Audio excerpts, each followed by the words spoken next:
Ahmed Al-Othmani. Merci, c'est Rachid. Merci à vous d'avoir accepté notre invitation. Je rappelle que vous êtes président de la commission talent, formation, employabilité à la CGEM. Avec vous, on va débattre du climat actuel qui règne au sein de la CGEM, histoire de prendre un peu le pouls de la nouvelle équipe regroupée autour du président Saladin Mezoual. Ensuite, on parlera de la première édition de l'université d'été de l'organisation patronale qui démarre aujourd'hui jusqu'à demain, avec tout un programme et différents rendez-vous. Et puis de voir aussi, est-ce que c'est synonyme aussi de la rentrée effective du patronat avec cette université d'été. Et on débattra de la commission que vous présidez, talent, formation, employabilité. Quelque part, à quoi sert-elle? Quels sont les objectifs? Et est-ce qu'il y a des indicateurs aussi de performance mesurables pour cette commission et vous concernant? Et est-ce qu'aussi c'est voué à dénicher des talents, à lutter contre le chômage? Bref, toutes ces questions-là, les abordera dans un troisième temps. Ahmed Al-Othmani, la température qui règne aujourd'hui au niveau de la CGEM, est-ce qu'il fait bon? Est-ce qu'il fait lourd? Est-ce que vous avez mis la clim? Voilà, c'est quoi? Comment c'est tendu? C'est pas tendu? Le ciel c'est la température d'une nouvelle équipe qui s'installe et qui arrive avec un sang neuf, qui arrive avec un nouveau programme, mais qui en même temps travaille sur un existant qui est riche, qui est là, dont tout le monde reconnaît l'apport. Et si la CGEM est positionnée là où il est aujourd'hui, s'il est reconnu, s'il a un poids fort et important sur la scène économique, pas simplement au Maroc, même à l'échelle de l'Afrique, par exemple, c'est parce qu'il y a un travail très important qui a été fait par plusieurs générations. Et c'était malheureusement deux pentes de la CGEM nous ont quittés, feu Karim Amrani et c'est Mustafa Sajid et toute la communauté des entrepreneurs marocains leur rend hommage pour le grand travail qu'ils ont réalisé. Ça c'est pour le passé, et donc le patrimoine par rapport au patrimoine existant, mais sur les 4 mois. Je rappelle que Saladin Mezoual, le binôme que nous avions reçu d'ailleurs ici dans l'info en face, est en poste, a été élu avec son équipe, dont vous faites partie, depuis 4 mois. Et depuis une semaine, on entendait plein de petites choses un peu négatives, très critiques sur le fonctionnement de la CGEM. Alors est-ce que c'est vrai, c'est faux? Comment vous vivez ça de l'intérieur? Parce qu'il n'y a eu aucune réaction de l'organisation patronale par rapport à tout ce qui a pu être dit et écrit sur certains médias. Naturellement, il y a de nouveaux visages qui arrivent. Il y a une rupture qui est en train de s'installer dans certains domaines. Il y a également une rentrée forte qui a été préparée pendant ces 4 mois. Je rappelle que toute l'équipe, dès le lendemain, effectivement, de l'installation de l'organisation, on a commencé à plonger dans les plans d'action. Les plans d'action qui ont été présentés et validés par le conseil d'administration. Donc il y a un travail qui a été important fait et qui a été réalisé. Mais en même temps, nous nous penchons aujourd'hui à une commission qui a été validée au niveau du conseil d'administration et qui va se pencher sur les statuts de la CGEM avec l'ensemble des changements et l'ensemble des réformes qu'il y a lieu d'apporter. Des statuts qui vont être revus, parce qu'on parle de la nécessité de revoir des statuts pour qu'il y ait de nouveaux vice-présidents, en fait, donc dans l'organigramme pour plus de marge de manœuvre pour Saladin Mezoual. C'est ça un petit peu l'enjeu là. Voilà. Il y a aujourd'hui un conseil d'administration, enfin je ne pose pas de jugement de valeur, il y a un conseil d'administration aujourd'hui dans le cadre du nouveau statut où on trouve les représentants de l'ensemble des fédérations, il y a une quarantaine, l'ensemble des régions, il y en a 13 avec la région internationale, l'ensemble des patrons des commissions, il y en a 23, plus les membres du bureau, donc on a 7 vice-présidents, plus le président et le vice-président général. Ça fait pas une structure lourde, ça? C'est la question que nous nous sommes tous posés parce que, même lorsqu'on prend les grandes multinationales, lorsqu'on prend les grandes entreprises, un conseil d'administration, c'est un conseil d'administration resserré parce que c'est une instance importante de décision. La gouvernance. Exactement. Donc il y aura moins vous allez essayer, changement de statut pour alléger un petit peu la gouvernance Moi, je pense qu'il faut qu'on aille vers plus d'efficacité et il faudrait qu'on voit quel est l'effectif nécessaire permettant à la décision d'être fluide et à la gouvernance d'être transparente et efficace. On va revenir juste là-dessus. Donc toutes les critiques qui prennent pour cible essentiellement d'ailleurs le président, Saad Mezoual, pour vous, c'est quoi? Comment vous les qualifieriez? Est-ce que c'est faux débat? Est-ce que c'est la fausse polémique? Est-ce que c'est voilà? Ou est-ce que vous considérez qu'il y a peut-être aussi des tops en interne qui alimentent ces les tops? Hein, non, je sais pas. Non, je pense pas. Hein, je pense que Salah Eddine Mezouar a été élu avec une écrasante majorité. On est pratiquement vers à peu près les 80%. Enfin, je sais pas le chiffre. 80-20 autour. Ouais, voilà, vers les 80%. Donc, lorsqu'on a été élu avec un tel score, eh ben, l'objectif, c'est de ne laisser personne sur la route. Donc, le président était dans une démarche d'un rassemblement extrême. Et il a ouvert, effectivement, le voie à l'adhésion la plus large. Et c'est pour cette raison, effectivement, que, selon les statuts, le président dispose de la possibilité d'avoir le tiers de membres de conseil d'administration comme étant désignés. Et pour faire représenter l'ensemble des couleurs, l'ensemble des tendances, les régions, la diversité que nécessite effectivement la gouvernance et cette période effectivement de changement et de grande mutation, eh ben, cette ouverture la plus large a fait en sorte que l'effectif autorisé a été dépassé. Mais oui, parfaitement. Mais c'est ça qui est à l'origine des critiques pour vous? Parce il y a des critiques assez violentes.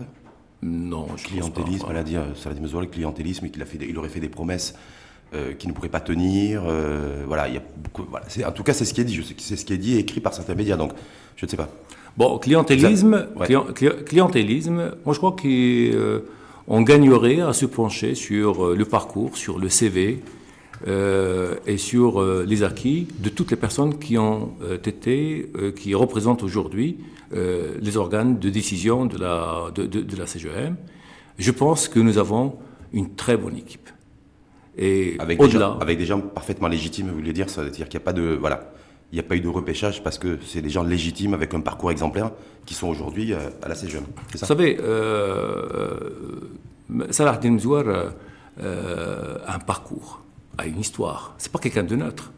C'est pas un personnage lisse. Hein. C'est ce qui lui avait été reproché d'ailleurs, le fait justement qu'il n'était pas neutre puisqu'il était engagé politiquement et à la tête d'un parti d'ailleurs. Oui, parfaitement. C'est quelqu'un qui a des convictions, c'est quelqu'un qui a des valeurs, c'est quelqu'un qui n'a pas aujourd'hui quelque chose à démontrer, à part le fait d'apporter une forte contribution à partir d'un pan important qui peut contribuer à la transformation de l'économie marocaine. Et je ne pense pas qu'aujourd'hui, il est dans une logique de calcul, de favoritisme, etc. Moi, je crois qu'une bonne partie des personnes qui figurent dans les commissions aujourd'hui proviennent déjà de l'ancienne équipe. Ça, c'est... il y a des gens avec qui il a eu la possibilité de travailler, parce qu'il était aux affaires étrangères, était à l'économie et finances, était dans l'entreprise, etc. Et je crois que sur ce plan-là, il a plus favorisé l'engagement. C'est un travail associatif. Hein. C'est-à-dire c'est du bénévolat, vous voulez dire? C'est du bénévolat. Donc, personne n'est payé. Personne n'est payé.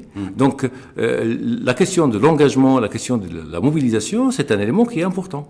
Donc, je pense qu'aujourd'hui, on a une bonne équipe. De toute façon, vous serez jugé sur les résultats. Un peu sur la durée. Donc, on clôture le chapitre sur les critiques, clientélisme. En tout cas, c'est la sérénité.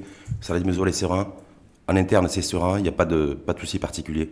Et vous continuez à travailler. Moi, je pense qu'on a un plan d'action ambitieux. Ouais.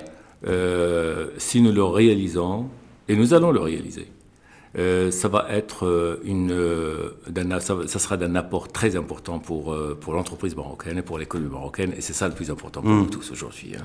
Effectivement, que tout le monde s'y retrouve. Justement, là-dessus, aujourd'hui, rentrée économique du patronat, on n'entend pas trop parler du patronat. On a l'impression que ces derniers temps, peut-être que d'ailleurs vous venez de le dire précédemment, vous avez peut-être travaillé en interne avec des bureaux et des salles fermées, et on n'a pas trop entendu la voix de la CGM depuis le début du mois de septembre, alors qu'il y a le projet de loi de finances 2019 qui se profile. Il y a une rentrée qui est là, on n'a pas trop, il n'y a pas eu de prise de parole dans le débat public de la CGM. Vous confirmez? Parce que moi j'ai cherché, j'ai rien vu. J'ai vu Saladin Mezouar recevoir ses homologues africains, enfin homologues lui en tant que président de l'organisation patronale et faire de la diplomatie économique. Mais j'ai pas vu Saladin Mezouar s'exprimer sur le projet de loi de finances 2019 par exemple. Moi, je pense que pour le prochain mandat, il faudrait revoir la date des élections. Le fait que les élections Au mois de mai s'opèrent au mois de mai. Donc, tout de suite, l'installation de l'équipe, c'est au mois de juin, au mois de juillet. Puis, on retombe au niveau des vacances. Les gens ont besoin de prendre des congés. Alors que, effectivement, c'est un moment important. C'est le moment de démarrage, c'est le moment de l'installation des structures, c'est le moment également de la nomination des vice-présidents au niveau des commissions, par exemple. Dans chaque commission, il y a un bureau. Il va falloir chercher également des bénévoles, mettre en place des structures, travailler sur un plan d'action. Des process, un mode de fonctionnement. Alors, si par exemple les élections se passaient en milieu d'année, en janvier ou février, en janvier ou en février, ça serait beaucoup plus simple, hein, et on n'aurait peut-être pas à gérer ce que nous avons géré pendant cette période où on avait à réaliser tout ce travail, donc avec autant de contraintes dans une période effectivement dans une période estivale. Ceci dit, eh ben, en tant que patron de commission, ça ne sert à rien de sortir avec un plan d'action qui a été réfléchi tout seul dans son coin. Eh ben, le plan d'action, la première des règles, c'est qu'il soit déjà partagé par une équipe qui doit le porter. Et figurez-vous que les patrons de commission eh ben, ont travaillé avec des équipes des fois élargies, pendant le mois de juillet, pendant le mois d'août, effectivement. Ah, il y en a qui sont pas partis en vacances, qui ont travaillé. Ah oui, parfaitement. Moi, c'est le cas, vous avez pas pris de vacances? J'ai pas eu de vacances parce que j'étais impliqué également dans l'organisation de l'université. Enfin, j'ai pris une semaine comme tout le monde. Vous avez pris une petite semaine pour souffler, quand même. Oui, parfaitement. Hein.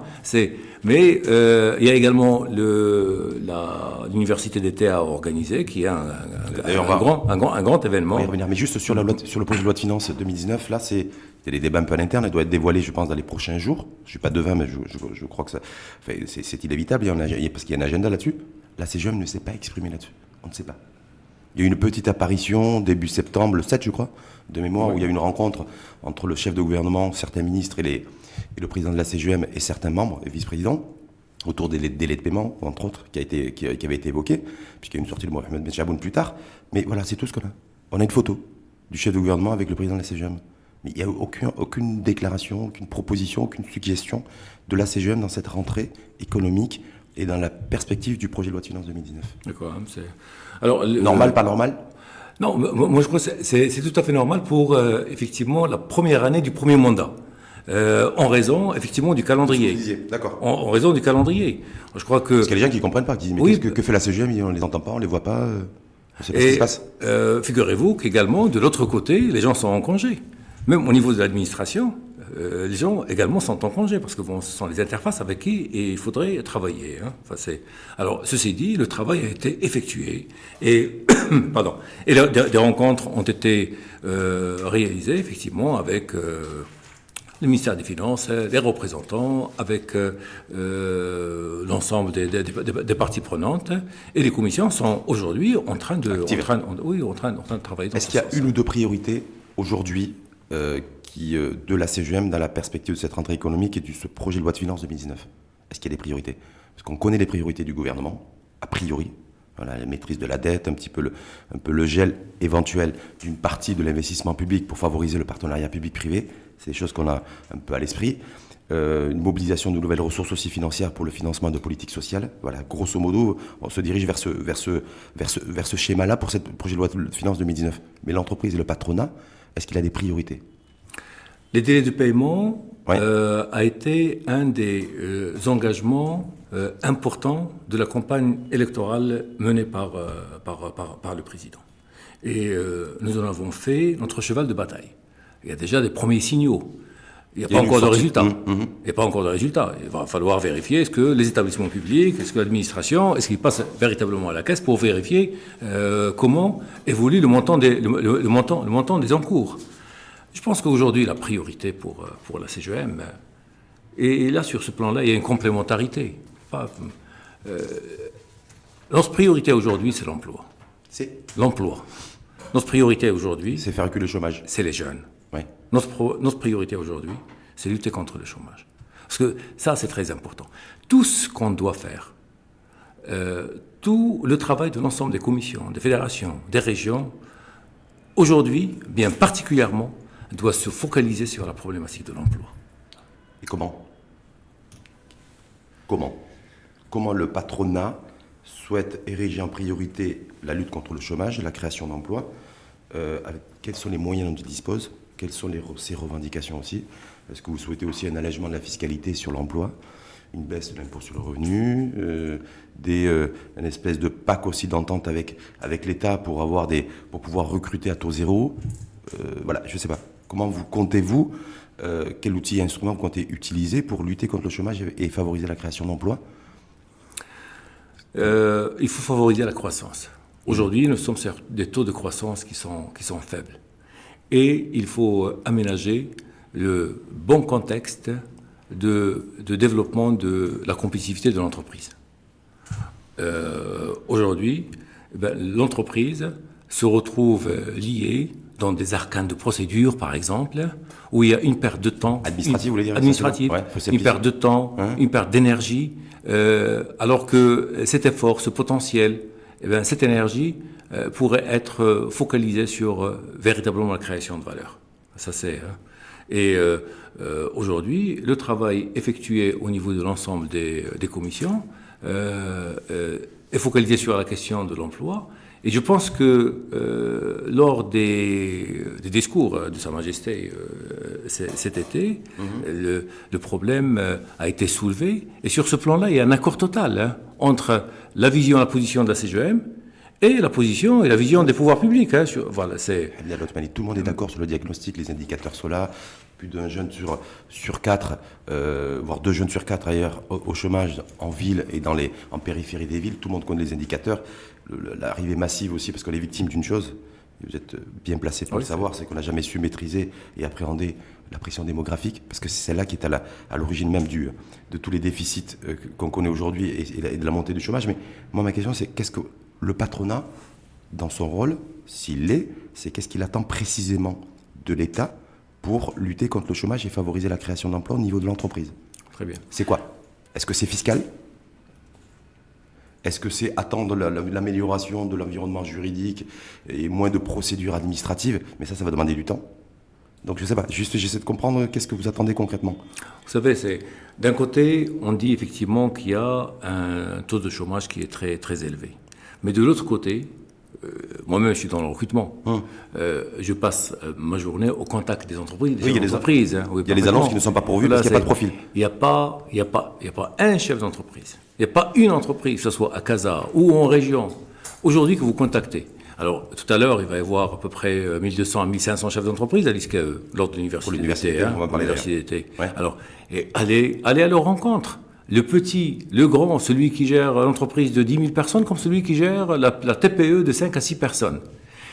Tous ces gens-là, vous leur posez une question, vous leur dites, est-ce que aujourd'hui vous avez des besoins en recrutement? Il n'y a pas un seul chef d'entreprise qui vous répondrait non.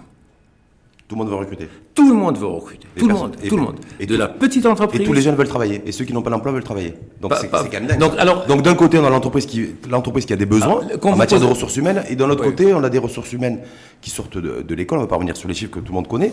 Et qui veulent travailler. Et on a du mal à accorder les violons, à faire matcher le tout. Alors, quand il s'agit de peut-être un chef d'entreprise ou deux, on peut dire il cherche mal, il ne sait pas comment recruter, etc. Mais comme aujourd'hui c'est généralisé, et c'est tout secteur confondu, c'est pas simplement les nouveaux secteurs, tout secteur confondu. Donc c'est un énorme gâchis aujourd'hui que nous sommes en train de vivre. La solution c'est quoi? Alors, et les entreprises aujourd'hui sont en train de décélérer au niveau de leur taux de croissance, au niveau de leur développement, parce qu'ils n'ont pas les personnes qu'il faut. De compétences. Eh ben, aujourd'hui, le grand problème que nous avons, c'est le problème de la formation. Au Maroc, on a besoin d'une révolution des compétences, une vraie révolution des compétences. Aujourd'hui, il y a un travail immense, important, qui est effectué par le dispositif mis en place de la formation professionnelle. De la FPTT. Voilà, parfaitement.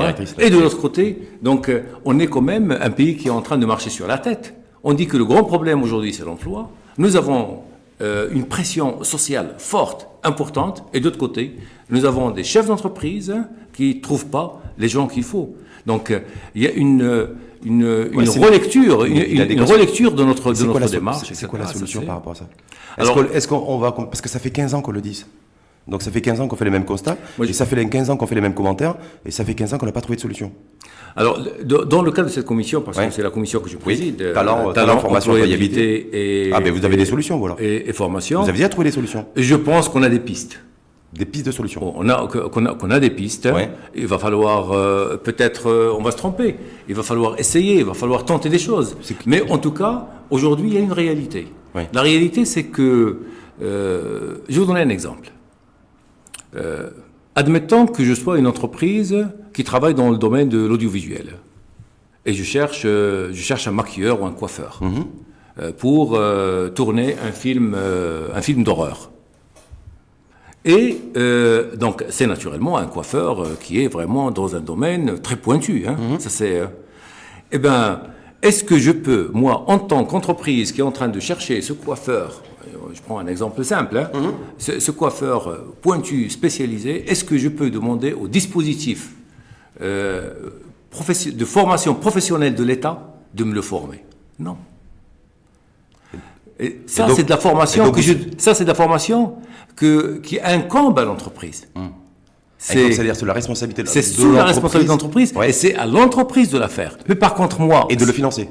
Et de financer la formation, parce qu'il y a un enjeu quand même matériel et financier à prendre en compte. On pourra aborder la question du financement. Oui. Mais moi, en tant qu'entreprise, ce dont j'ai besoin de trouver sur le marché, pas ce coiffeur pointu.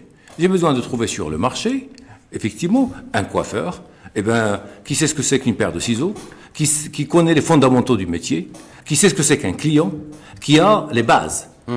Par la suite, tout ce qui est perfectionnement, tout ce qui est adéquation, cet écart dont vous parlez tout à l'heure, ça, c'est le rôle des fédérations, c'est le rôle des filières, c'est le rôle des entreprises.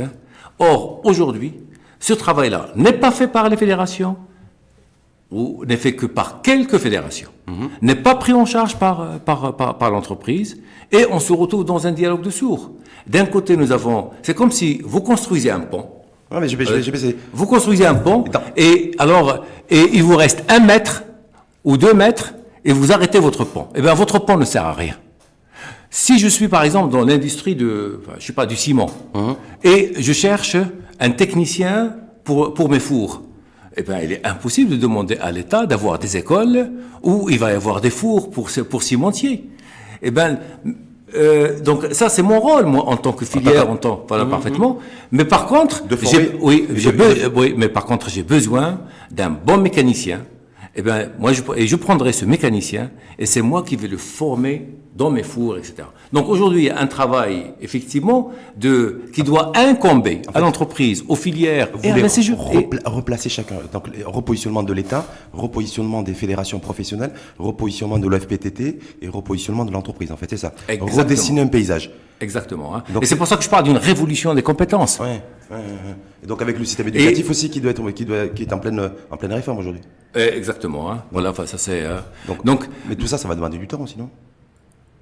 Ça va demander du temps, mais est-ce que vous êtes élu jusqu'en 2021, je crois? Oui, parfaitement. Vous avez alors le temps au niveau de votre commission pour pouvoir avoir des résultats? Il va falloir commencer. Oui. Et nous comptons commencer par des opérations pilotes dans des fédérations qui sont assez mûres. Il y en a. Comme par exemple? Aujourd'hui, ce dont je suis en train de parler existe déjà. Il existe dans le secteur de l'aéronautique. Au niveau de l'aéronautique, il y a l'IMA, GIMAS, qui est une structure de formation qui est prise en charge par les opérationnels au niveau de la branche aéronautique. Et c'est pour cette raison. Et vous voulez dupliquer ça en fait et modéliser ça à toutes les fédérations professionnelles? C'est ce que vous entendez? Parfaitement. Première édition de l'université d'été de la CGM, l'organisation patronale, à Casablanca, parc universitaire, dans une université d'ailleurs, à l'ISCAE. Donc, ça démarre aujourd'hui. Parfaitement. Première édition, c'est quoi l'objectif? Moi, je crois que, d'abord, ce sont 2 journées de fête pour les chefs d'entreprise. C'est les chefs d'entreprise qui font la fête? Oui. Ouais, non, mais c'est tout. Comme on dit, bon, voilà, il n'y a pas de mal à se faire du bien. Hein. Bah oui, parfaitement. C'est ce qu'on dit, hein. Ouais. Moi, je crois que les chefs d'entreprise, ce sont des gens qui osent, ce sont des gens qui prennent des risques, ce sont des gens qui bossent, ce sont des gens qui travaillent, et puis bon, mais ce sont des gens, comme on l'a dit tout à l'heure, qui sont systématiquement montrés du doigt parce que bon voilà, il y a peut-être quelques entreprises qui, à la marge, toujours une fois, qui se sont comportées peut-être hors norme par rapport à... Enfin, non respect de la loi, en tout cas, oui. Moi, je pense que c'est d'abord un moment, effectivement, pour célébrer l'entreprise. Nous croyons en l'entreprise. Vous savez que on n'a pas trouvé mieux, sinon on l'aurait fait, on n'a pas trouvé mieux pour créer de la richesse. Et le seul organe qu'on a trouvé à la date d'aujourd'hui pour créer de la richesse, pour créer de la valeur, pour développer, pour donner de la croissance à un pays, eh ben, quelle que soit sa nature, quelle que soit sa géographie ou la couleur de son ADN, etc., eh ben, c'est l'entreprise. Comme on n'a pas trouvé mieux que l'État, que l'administration, pour assurer le service public. Et là, il y a une complémentarité. On n'est pas dans une opposition, on n'est pas dans l'affrontement. D'ailleurs, il y a un va-et-vient incessant, très important et riche, qui dans cette diversité entre et l'entreprise, et l'administration, et l'État. Tout à l'heure, on a parlé de feu Karim Amrani, qui était un grand entrepreneur, un grand commis de l'État, un grand homme politique. C'est dans quel cadre le positionner. Aujourd'hui, nous sommes en train de parler de Salah Eddine Mzouar, qui a démarré sa carrière dans le privé et qui a réalisé tout un parcours avec un retour aujourd'hui. Moi, je crois qu'il y a un enrichissement de cette complémentarité entre le privé et le public. Et c'est pas parce que, effectivement, il y a peut-être des fonctionnaires bureaucrates qui font pas leur boulot qu'on va dire, eh ben, l'administration ne sert à rien. Non. Je vous donne un exemple. L'université, juste pour revenir sur l'université d'été, c'est pourquoi ça va servir à quoi concrètement? C'est quoi? Parce que j'ai vu un peu le programme, donc il y a plein de tables rondes, des séances plénières, beaucoup de thématiques qui vont être abordées, qu'elles soient essentiellement économiques, mais aussi d'ordre politique et sociétal. J'ai même vu d'ailleurs que même la question du boycott aussi, entreprise, marque, allait faire l'objet aussi d'une table ronde, si ma mémoire est bonne. Donc voilà, est-ce que c'est quoi l'objectif de ces 2 journées de fête, vous avez dit, de l'entreprise et de l'entrepreneur? Ce sont 2 journées où les chefs d'entreprise vont rencontrer l'ensemble des parties prenantes de la société. Des intellectuels, des fonctionnaires, des patrons de différents niveaux, des chefs d'entreprise étrangers. Des politiques étrangers, j'ai vu qu'il y avait Jean-François Copé qui sera là. Exactement, parce que... Myriam El Khomri aussi, ancien ministre de l'Emploi. Oui, parfaitement. Donc, pour réfléchir, pour analyser des situations, pour identifier des problèmes, pour se poser des questions, poser des questions pour trouver des solutions, c'est ça? Oui, rechercher ensemble, personne n'a la solution magique. Hein.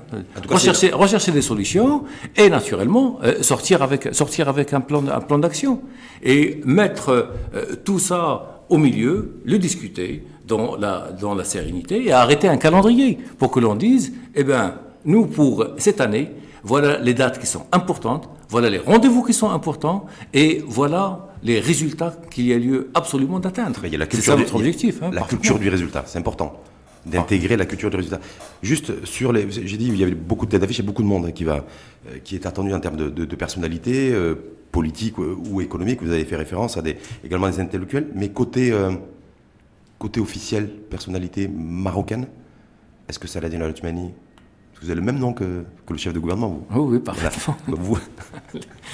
Vous, c'est Hamid, puis c'est Saladin, mais est-ce qu'il va venir, par exemple? Est-ce qu'il est prévu qu'il vienne ou pas? Il est prévu dans le programme. Oui. Le programme provisoire ou le programme définitif? Non, enfin, dans le programme définitif. D'accord. Donc, le chef de gouvernement va... sera présent. Voilà, la deuxième journée, samedi matin.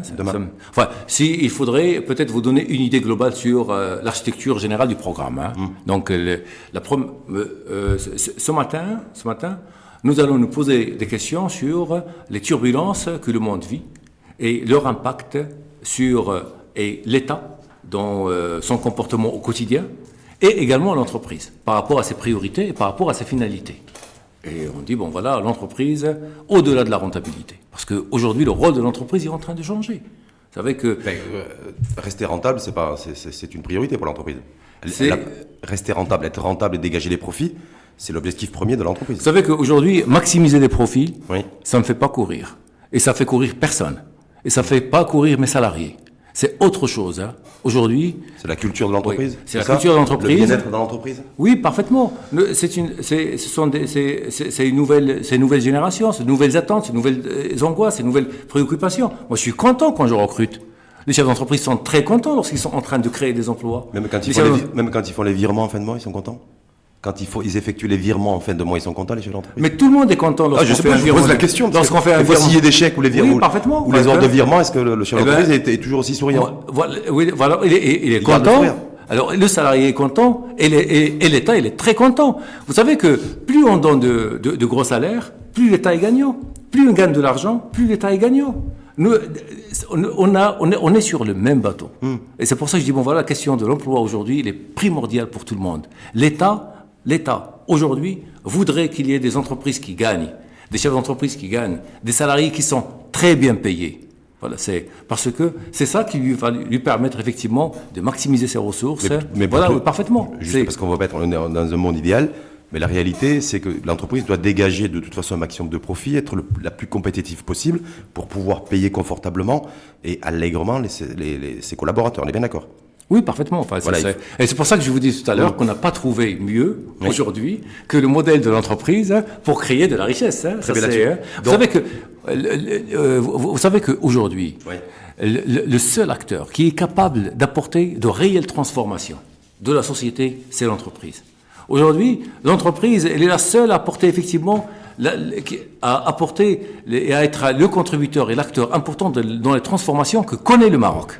C'est pour ça qu'elle doit être exemplaire. C'est pour ça que le principal peut-être défi et challenge aujourd'hui de l'entreprise qui va être repositionnée, certainement qui va avoir beaucoup plus de champs et d'espace dans les prochains mois et dans les prochaines années, dans le nouveau modèle de développement qui va se dessiner, c'est aussi, ça passera par l'exemplarité de l'entreprise, si effectivement elle a cet impact sociétal que vous dites. Donc elle se doit d'être exemplaire. C'est la vision dans laquelle on s'inscrit, et c'est comme ça que nous avons aujourd'hui l'intention d'embarquer tout le monde. Hein. C'est vous savez, le rôle de l'entreprise est en train de changer. Avant, tous les changements étaient apportés par l'État. Vous savez que par exemple Internet, il a été inventé par qui? Par l'armée américaine. Hein. C'était l'État. Eh ben, l'armée américaine pour le renseignement d'ailleurs. Oui, enfin, alors au départ initialement, mais aujourd'hui, eh ben les GAFAM par exemple, hein, les GAFAM, Amazon, Facebook, voilà parfaitement. Les grandes sociétés, les changements qui sont apportés dans tous les pays, eh ben c'est l'entreprise qui est en train de changer. Et c'est pour ça que le rôle effectivement de l'entreprise est en train de changer, et c'est ce qui fait que aujourd'hui, parce qu'il y a ce nouveau rôle, qu'on devient très exigeant vis-à-vis de l'entreprise. Le consommateur aujourd'hui, l'attente du consommateur aujourd'hui, vis-à-vis de l'entreprise, l'attente a changé. Ce que nous avons vécu dernièrement avec le boycott, eh ben, ça veut dire qu'aujourd'hui... Vous allez en parler pendant l'université d'été? Il y a un panel qui va être consacré effectivement aux droits des consommateurs et au rôle de l'entreprise, où cette question va être débattue en présence de sociologues, d'intellectuels, etc. Ça veut dire qu'aujourd'hui, l'entreprise doit totalement intégrer aussi, au-delà de l'éthique et du respect de la loi, doit intégrer aussi la dimension sociale dans ce qu'elle produit, dans ce qu'elle fait et dans ce qu'elle commercialise. C'est ce que vous êtes en train de dire. Parce qu'aujourd'hui, le rôle de l'entreprise, la raison d'être de l'entreprise est en train de changer. Ce n'est pas simplement des attentes de salariés ou des attentes du chef d'entreprise qui ont... Notre problème, c'est que pour nous, l'entreprise, c'est un chef d'entreprise qui est en train d'attendre à la fin de l'année de maximiser ses profits. Non, pas du tout. Les attentes, les parties prenantes de l'entreprise sont de plus en plus nombreuses, et les attentes sont lourdes, importantes et impactantes. En tout cas, merci à vous. Donc je rappelle, première édition de l'Université d'été organisée par la CGM, aujourd'hui et demain, à l'université, campus universitaire de l'ISCAE à Casablanca, avec toute la journée plusieurs panels, plusieurs tables rondes, plusieurs personnalités, experts aussi qui vont s'exprimer sur différentes thématiques, qu'elles soient économiques, qu'elles soient politiques, qu'elles soient également sociétales. C'est bien ça? Parfaitement. Hein, voilà. Et vous, à la tête de la commission talent, formation, employabilité, vous avez un mandat, vous avez 3 ans. Vous avez déjà consommé pour avoir des résultats. C'est ce que vous avez dit tout à l'heure. Oui, et trouver ce modèle, cet écosystème aussi, parce que je crois que c'est ce que vous avez dit tout à l'heure, que vous êtes en train de créer pour faire en sorte que l'État délègue à l'entreprise la partie formation avec un deal qui doit être trouvé au niveau du financement, de manière à ce que chaque entreprise puisse avoir des compétences disponibles pour pouvoir se développer. Oui. C'est ça? Parfaitement. Et je suis pas seul dans cette opération. J'ai avec moi le vice-président qui est Zakaria Arbaï, qui n'est autre que le président de l'AGEF. Oui. J'ai avec moi toute la communauté des directeurs de ressources humaines au Maroc. Nous sommes, à la date d'aujourd'hui, une 60aine de bénévoles à travailler. Une dream team qui travaille? Ah oui, parfaitement. Non, une 60aine de DRH aujourd'hui qui sont en train de travailler effectivement sur ce plan d'action. Nous comptons le conduire à terme et apporter très très rapidement et très prochainement en tout de cas, on vous résultats. suivra parce que la dimension formation, ressources humaines, compétences, c'est aussi le cœur, j'allais dire, éditorial du groupe Le Matin. Donc Parfait, on vous suivra aussi là-dessus. En tout cas, Hamid Al Othmani, une fois de plus, merci à vous. Merci, c'est Rachid.